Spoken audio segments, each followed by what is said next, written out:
Abraham Lincoln, o homem que surge da obscuridade para se tornar o 16º presidente americano e, discutivelmente, o melhor.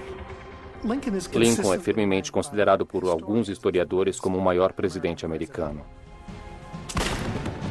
Porém, seu assassinato repentino leva à criação de uma lenda que obscurece sua verdadeira personalidade.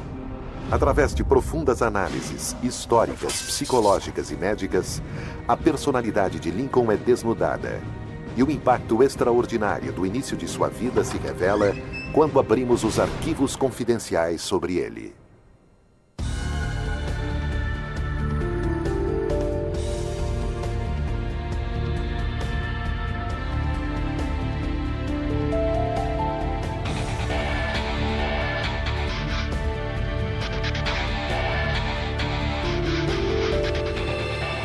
Arquivos Confidenciais. Abraham Lincoln. 2 meses apenas depois de ser eleito presidente pela segunda vez, Lincoln vai a um teatro para assistir a uma comédia. É Sexta-feira da Paixão, 14 de abril de 1865. Depois de quase 2 horas do início da apresentação, John Wilkes Booth entra sorrateiramente no camarote presidencial e atira na parte traseira da cabeça de Lincoln com uma pistola Derringer.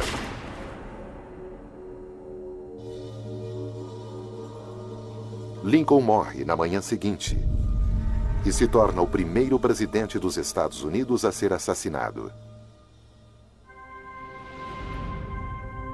Harold Holzer escreve sobre Lincoln. No domingo de Páscoa, os púlpitos por todo o país ecoam sermões que comparam Lincoln a Jesus. Ele morreu pelos pecados da nação. Isso cria uma ressonância poderosa e exalta Lincoln como santo mítico secular, imediatamente. Na capital, Washington, localiza-se o magnífico Lincoln Memorial, uma estrutura enorme de granito, mármore e calcário dedicada a este principal ícone americano. O homem que libertou os escravos negros americanos e que, ao vencer a Guerra Civil, evitou que os Estados Unidos se dividissem. Desde seu assassinato, Lincoln tem sido reverenciado por milhões. Mas a história do homem, propriamente dito, está atualmente ofuscada pela celebridade que o cerca. James McPherson é um dos maiores especialistas em Lincoln no mundo. Ser assassinado quando estava no auge da vitória tornou possível o esquecimento de toda a crítica sobre ele, suas falhas e frustrações dos anos da guerra, destacando apenas o mártir. A vida de Lincoln se torna romantizada e as complexidades de sua personalidade e motivações são esquecidas. Mas investigações modernas descobriram uma imagem mais ampla deste grande líder. Um homem muitas vezes cruel, determinado a vencer dentro das tradições do sonho americano e cujas ações em sua vida madura derivam das origens pobres em que ele foi criado. O primeiro lar de Lincoln fica no Kentucky, na fazenda Sinking Spring. Ele praticamente nasceu em uma cabana de madeira na fronteira, filho de uma família de agricultores. Sua criação foi básica e sua educação extremamente limitada. Ele sempre teve um pouco de vergonha de sua falta de educação. Quando Lincoln entrou para o Congresso, recebeu um questionário para preencher e listar suas realizações anteriores. No tópico educação, ele escreve deficiente, uma espécie de brincadeira. Mas eu acho que isso revela uma sensação de tristeza por mal ter tido um ano de educação formal. Mas os especialistas acreditam que ele transforma mais tarde o que parecia ser uma infância desvantajosa em uma ferramenta para o sucesso durante suas campanhas políticas. Basicamente, ele disse: "Sou o humilde Abraham Lincoln. Minha política é limitada e simples como a dança de uma mulher idosa." É uma grande fala. A realidade, claro, é bem diferente. Ninguém que alcançou o que ele alcançou, que saltou da obscuridade como ele saltou, poderia ter a humildade e a autorreprovação que Abraham Lincoln confessava ter. Sua estratégia era fazer graça de si mesmo, o que, proveitosamente, camuflava as complexidades de uma mente brilhante e criava uma imagem popular que as pessoas, além de adorarem, também respeitavam, e não percebiam as engenhosidades internas de qualquer ambição por trás. Este ímpeto e a ambição se tornarão o segredo do sucesso de Lincoln.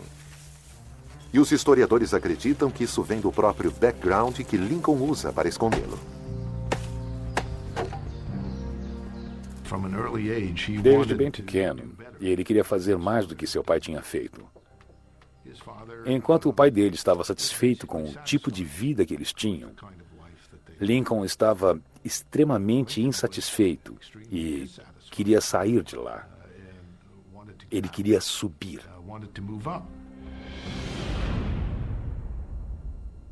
O historiador Michael Burlingame investiga a psicologia por trás do início da vida de Lincoln. Acho que as origens da ambição de Lincoln estão, de certa forma, enraizadas em uma sensação de inferioridade, da qual Lincoln tinha consciência por ter sido uma pessoa rústica. Ele não queria ser um fazendeiro, um carpinteiro como seu pai. Não queria viver nas áreas rurais como seu pai vivia. Sua ambição inicial era abandonar aquele mundo. Ele consegue isso lendo muito. Lincoln é um dos maiores autodidatas quando se trata de educação. Ele aprendeu muita coisa sozinho. Através da aplicação desse conhecimento adquirido, ele foge de suas origens rurais e entra na política. Mas sua busca por uma vida política não tem razões puramente altruístas. Assim como Burlingame revela, suas motivações são muito mais pessoais. Acho que sua ambição naquela época não estava tão concentrada em uma ideologia em especial, mas era só para ganhar popularidade. Este não é apenas o caso de Lincoln, mas muitas pessoas entram na vida política como forma de acentuar a sua sensação de autoestima. Vencer eleições, fazer discursos e ser aplaudido ajuda a construir uma sensação de valor e autoconfiança. Lincoln é um exemplo clássico disso. O primeiro triunfo político de Lincoln chega cedo, aos 25 anos de idade. Ele é eleito para a Assembleia Legislativa de Illinois em 1834 e exerce a advocacia de maneira bem-sucedida também. Este jovem político e advogado ambicioso está muito distante do grande estadista que um dia ele vai se tornar. Lincoln, como presidente, vai ser conhecido por temperamento calmo e empatia. Mas 25 anos antes de se tornar presidente, o jovem Lincoln podia ser bem diferente. A pior qualidade que descobri de Lincoln como jovem político é uma tendência à crueldade. Significa que a política da fronteira, como era praticada na época dele, envolvia uma grande quantidade de ridicularização pessoal e sarcasmo. Dos 20 aos 30 anos, ele tendia a ser um político bem imoral. Lincoln usa sua rápida sagacidade e humor para caricaturar seus adversários, provocando graça e constrangimento na mesma medida. Havia uma espécie de arrogância em alguns dos pseudo-anônimos artigos de jornal que ele escreveu nos anos 1830 e 1840, satirizando seus adversários políticos. Enquanto essa tática pode se provar bastante eficaz em um estado de fronteira como Illinois, ela dificilmente se adequava à presidência. Em um momento de sua vida adulta, Lincoln claramente se modifica. Historiadores acreditam que um evento em especial contribuiu enormemente para a mudança de comportamento e de personalidade de Lincoln. Uma vez ele insultou tanto um adversário político que ele foi desafiado para um duelo. Em 1842, James Shields, uma vítima de alguns comentários sarcásticos de Lincoln, o chama para um embate físico para defender sua honra. O desafiante e Lincoln foram até um local de duelos fora de Illinois. Lincoln, sendo a parte desafiada, podia escolher as armas e o cavalheiro que o desafiou para o duelo era muito mais baixo que ele. Lincoln especificou que o duelo fosse travado com espadas, num espaço limitado, do qual o adversário não pudesse sair e que houvesse uma linha divisória que eles não poderiam ultrapassar. Lincoln poderia, então, ter ficado do seu lado da linha divisória e fazer um picadinho do seu adversário com sua espada, enquanto Shields dava golpes nele sem conseguir atingi-lo. Em face desses termos, Shields tem pouca chance de vitória. Mas no último momento, o conselheiro Hedges consegue convencê-los a desistir e Lincoln se desculpa.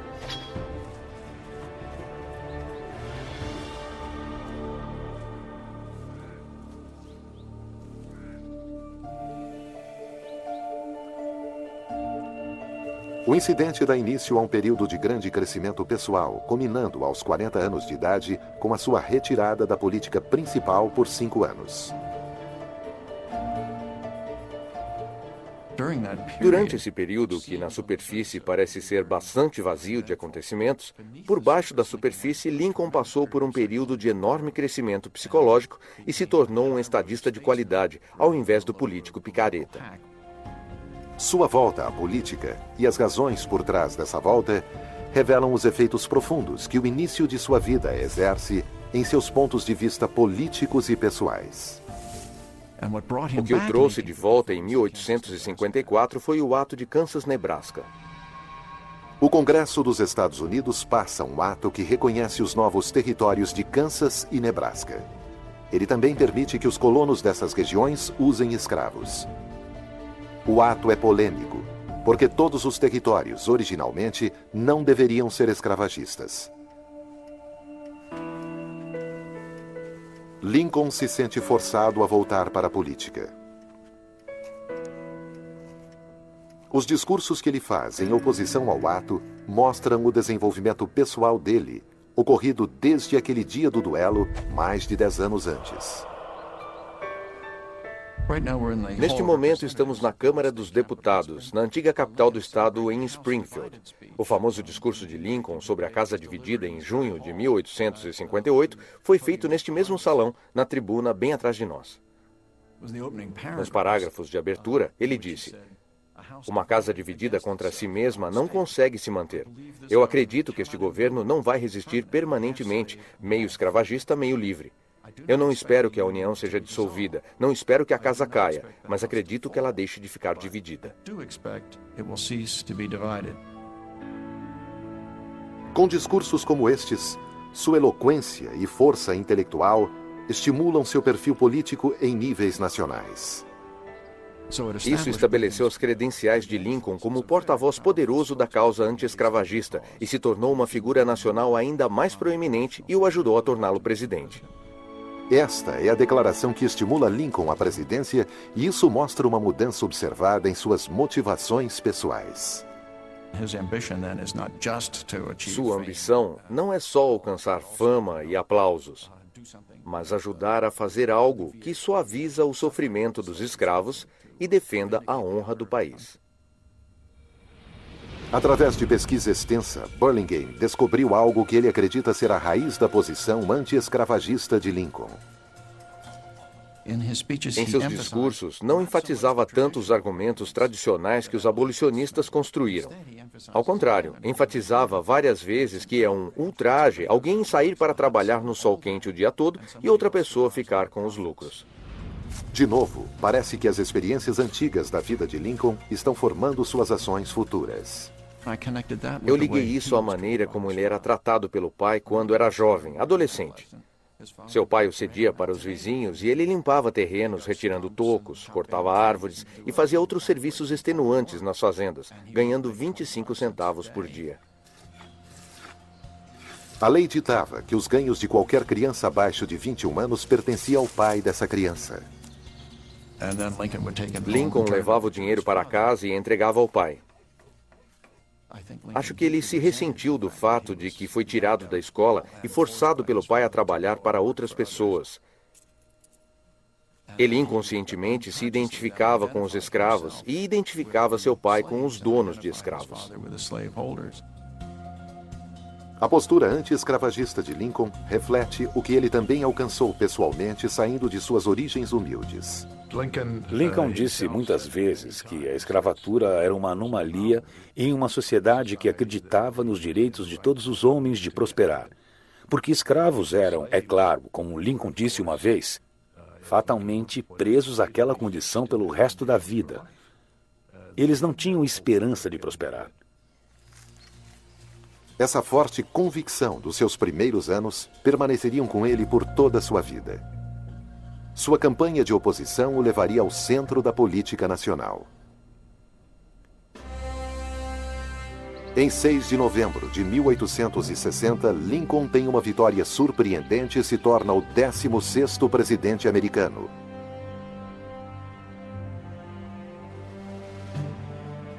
O apoio recebido vem inteiramente dos estados abolicionistas do Norte. Os estados do Sul contavam com a escravatura, e muitos nem puseram seu nome na cédula. E isso era uma pista do descontentamento que acabou levando à Guerra Civil.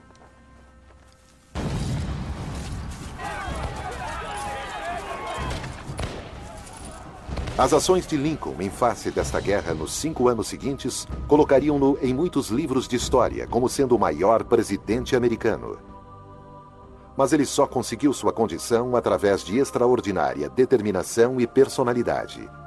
Investigações sobre o lado mais pessoal de sua presidência revelam seu impressionante autocontrole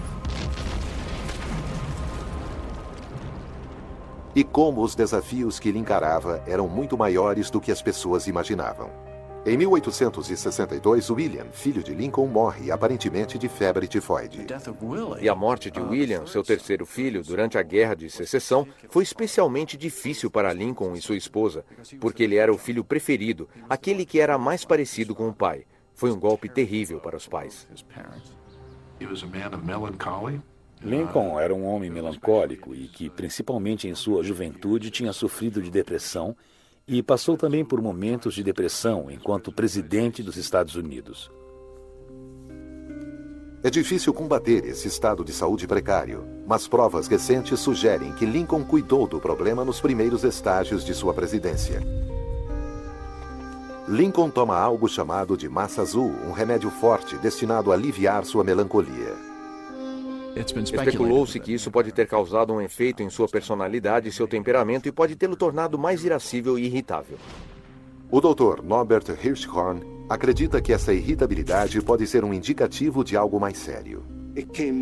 Ficou cada vez mais claro para mim, como médico, que se um homem assim vem até mim dizendo que toma massa azul e todos os amigos e parentes vêm dizer que ele se comporta de maneira errática e perde a paciência, dizendo que é muito sensível e que tem tremores quando está estressado,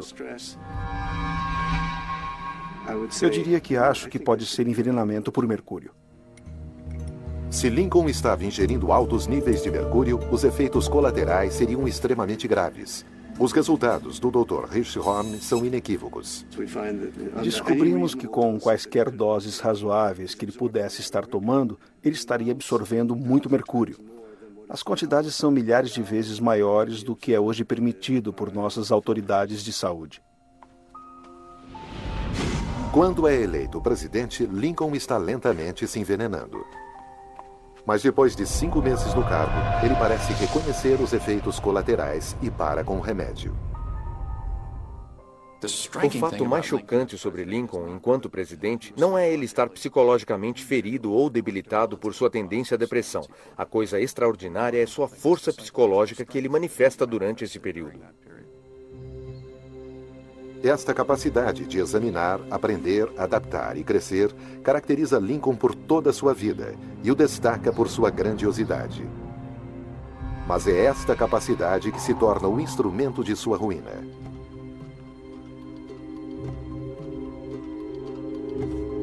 No início de sua carreira política, Lincoln havia se colocado contra a igualdade racial. Ele não conhecia nenhum negro em Springfield, Illinois. Ele diz: se acho que os negros devem ser jurados, não. Se acho que eles devem votar, não. Se acho que eles têm o direito a casamentos interraciais, não. Mas depois de se tornar presidente, suas experiências com a comunidade negra mudam. Acho que é realmente decisivo que ele tenha mudado. Na Casa Branca, ele se encontra com Frederick Douglass mais de uma vez e eles planejam a emancipação juntos. Frederick Douglass é um negro veterano, proeminente e ex-escravo. Ele recebe Douglass na Casa Branca em 1865. Depois de seu discurso inaugural, ele diz publicamente: Douglass, o que achou de meu discurso? Não há opinião que eu respeite mais do que a sua. Isto é dito na frente de uma multidão exclusivamente de brancos. Culturalmente, é um dos momentos grandiosos de Lincoln, porque se há um momento em que ele avança em direção a acreditar na igualdade, pelo menos como ideal, esse foi o momento. Outra influência vital sai da Guerra de Secessão. Acho que o fator principal para isso foi a contribuição dos soldados negros para a vitória da União. Aqui estavam pessoas que tinham lutado por seu país, e fazendo isso, elas ganharam a cidadania naquele país. Não dá para pedir que arrisquem suas vidas e depois voltar as costas para elas, negando-lhes o direito à cidadania. E acho que era isso que Lincoln estava dizendo em 1865. Foi o avanço em direção ao voto dos negros que o leva diretamente para a morte. Talvez por causa de suas experiências na infância, o senso de injustiça de Lincoln novamente exerce forte impacto em sua política.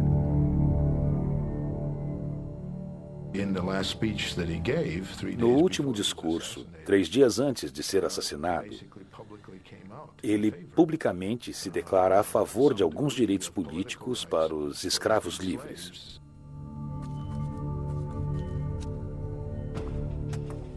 Mas é um passo perigoso.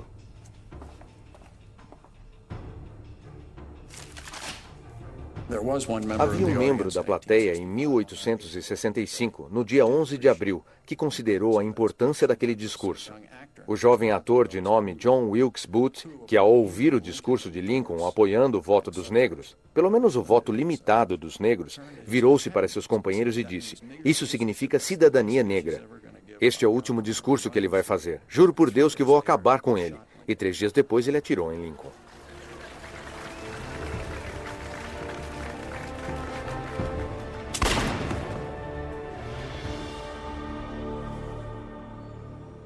Na morte, o martírio de Lincoln é garantido, mas esta investigação descobre a outra faceta desta figura santificada. Sua personalidade tinha mais de um lado e era bastante complexa. Mas eu acho que isso o torna ainda mais interessante, isso o torna ainda maior, porque o humanizou. Podemos estimá-lo mais como ser humano em vez do homem modelo, que nos olha de cima para baixo daquele gigantesco memorial em Washington. Imortalizado como herói da União e o grande emancipador, o Lincoln homem é mais falível e, mesmo assim, mais interessante que sua reputação mítica. Um homem que, por este motivo, é para alguns o maior americano que já viveu. Versão Marshmallow São Paulo.